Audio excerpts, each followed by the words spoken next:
What's up guys, Surfer here. Today's video is going to be a build based on the brand new Titan exotic leg armor, Abeyant Leap. This is going to be using that special perk, Puppeteer's Control, to where we can be able to suspend as many targets as we possibly can, while also getting volatile rounds and hurting a lot of enemies in the process.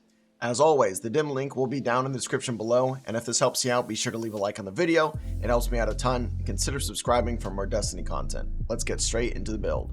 Of course, for the subclass, we're going to be using Berserker, which is the Strand one for the Titan. Only one super choice here, which is of course going to be Blade Fury. Blade Fury is very good against mobs of enemies, and it's even pretty good on boss DPS as well. I definitely recommend the combo of 3 light attacks and then 1 heavy attack, and then just repeating that to get your best damage out of the super. Starting off with the abilities, you can go either barricade. I choose to use the Rally Barricade because it helps with reload speed and stability whenever you're doing boss DPS with it, but Towering Barricade also might save your ass sometimes as well. For the movement ability, I'm choosing to use Strafe Lift because I enjoy that one the most. Melee, there's only one melee at the moment. It's a Frenzy Blade. Activate your charged melee ability to dash forward, slashing at targets in front of you and severing them. Severing is useful because whenever you sever an enemy and you kill them, they turn into a tangle.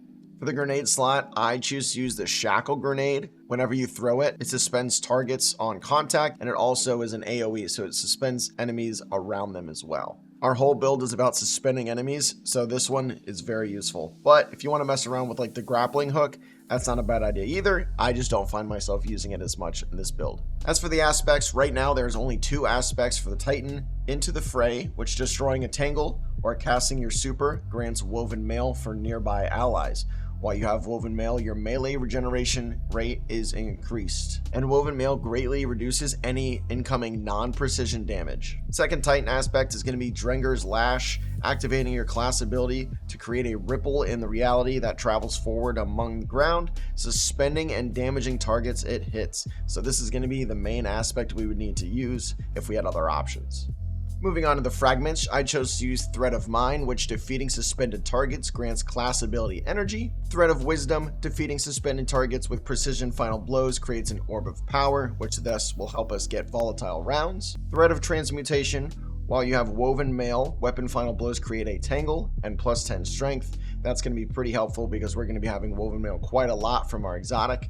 And then of course last, Thread of Isolation. Landing rapid precision hits admits severing on a target. So pretty much whenever we suspend somebody up in the air, as long as you just hold onto their head and fire at them, we're going to be creating a tangle whenever they die. Just a reminder to like the video if it helps you out, and consider subscribing for more Destiny 2 content. Of course, the dim link will be down in the description. And for the stats, we're going to be going with 100 resilience, so we can get that damage reduction of 30%. Even though it got nerfed, it's still really good, and it's super important in endgame content. And then after that, I went with the 100 discipline. That way I can get my grenade back as fast as possible. Now moving on to the artifact mods. The artifact mods that I think are incredibly important here for this build are going to be Shatter Orbs, which the first time you break a combatant's shield, you create an Orb of Power if you break the shield with the matching damage type.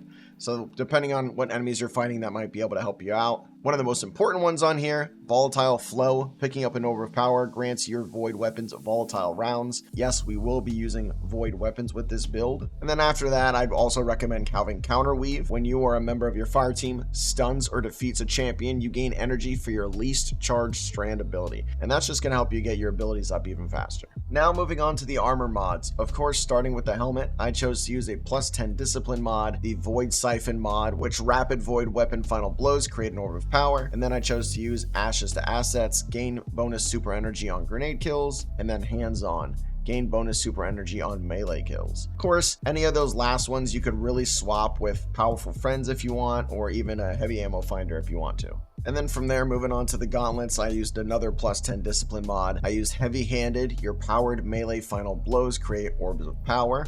Again, Orbs of Power are very important for this build. Impact Induction, causing damage with your melee attack reduces your grenade cooldown. And then Grenade Kickstart. When your grenade energy is fully expanded, you gain grenade energy. And then additionally, your armor charge is consumed when you gain additional grenade energy for each stack. From there onto the chest piece, I did a plus 5 discipline mod. I did a void resistance mod. That way I can reduce incoming void damage. I did concussive dampener, which reduces the incoming AoE damage I take, and then charged up, which increases the maximum number of stacks for armor charge I can carry by 1.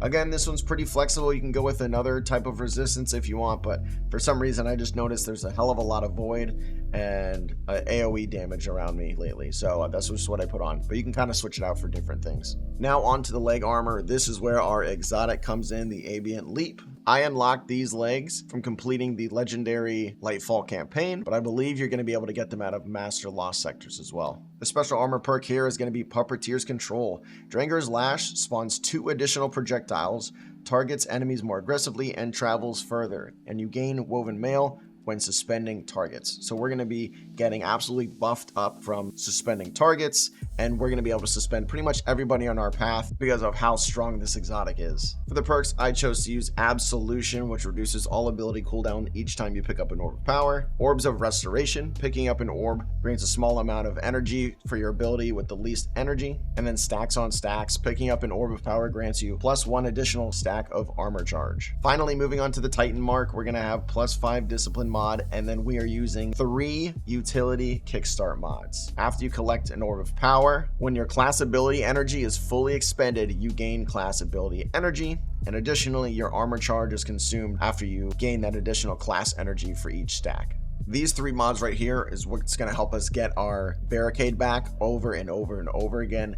It's an incredibly fun build. You're going to have so many enemies that's suspended, and you're just going to be popping them out of the air. Last thing to go over in this build is going to be the weapons. There is kind of a lot of flexibility you can do this with.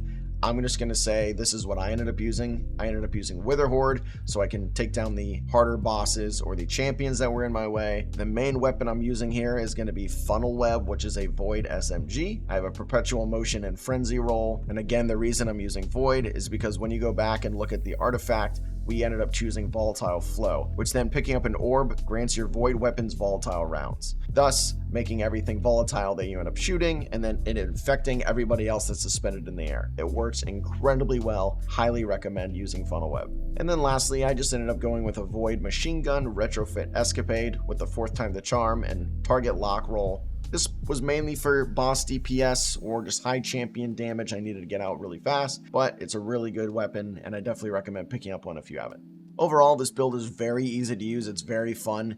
All you need to do is just pop a barricade. You're going to suspend enemies. You're going to shoot them with your weapons in the head. It'll drop orbs, which then will help you get your barricade back faster, volatile rounds, and you just repeat over and over and over again. You're able to suspend everything in the game except for bosses, including champions. So as of right now, champions don't even need to be stunned. You just pop them in the air and it's a free kill. If you haven't picked up these legs yet or finished the campaign on your Titan, I highly recommend it. You gotta try this out. If you made it this far, thanks for watching.